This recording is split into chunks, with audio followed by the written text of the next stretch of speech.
11h30 en plein centre-ville. Le feu est parti d'une réserve d'un magasin de vêtements. Le sinistre a mobilisé une quarantaine de sapeurs-pompiers qui sont restés sur place jusqu'à 17h. On ne déplore aucune victime. Autre temps fort de l'actualité, la polémique sur les zones noires du littoral charentais. 5 jours après l'annonce, dans un communiqué, Nicolas Sarkozy a réaffirmé sa volonté que les victimes ne se réinstallent pas en zone noire.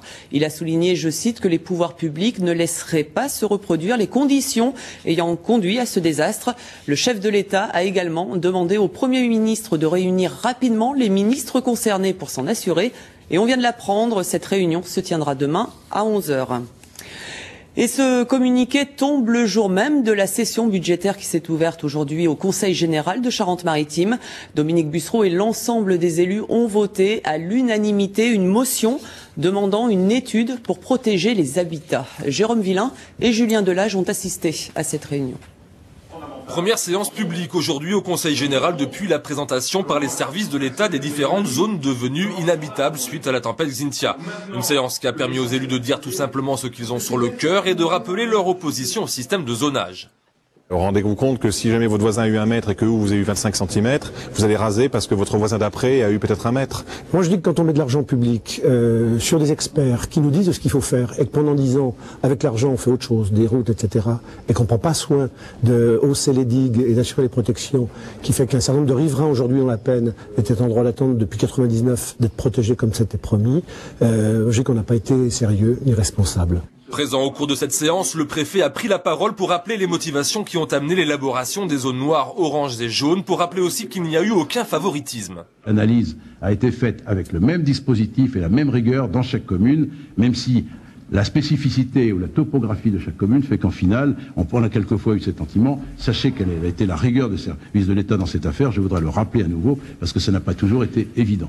Après avoir renoncé samedi à son projet d'impôt solidaire, Dominique Bussereau a réussi à déminer cette séance. Pour autant, face à la fronde anti-zonage, le président du Conseil général est de fait en contradiction avec le secrétaire d'État au transport. Je me ferai l'avocat du bon sens. Voilà.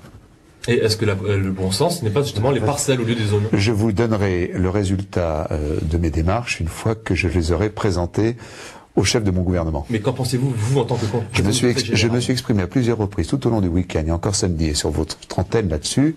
J'ai dit que je souhaitais qu'il y ait un certain nombre de modifications sur ce qui a été apporté, qui ne sont pas des modifications très importantes, mais qui sont des modifications qui seraient capables de faire cesser un certain nombre de tristesses et de craintes de gens qui ont l'impression que les choses n'ont pas été faites correctement. Il faudra pourtant que Dominique Bussereau choisisse entre la solidarité avec son conseil général et sa fidélité aux exigences gouvernementales. En politique, la double casquette, ça n'a pas toujours que du bon.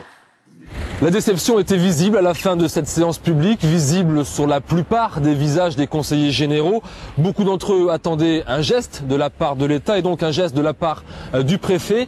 Les partisans du système de parcellisation opposé à celui de zonage en sont donc pour leurs frais.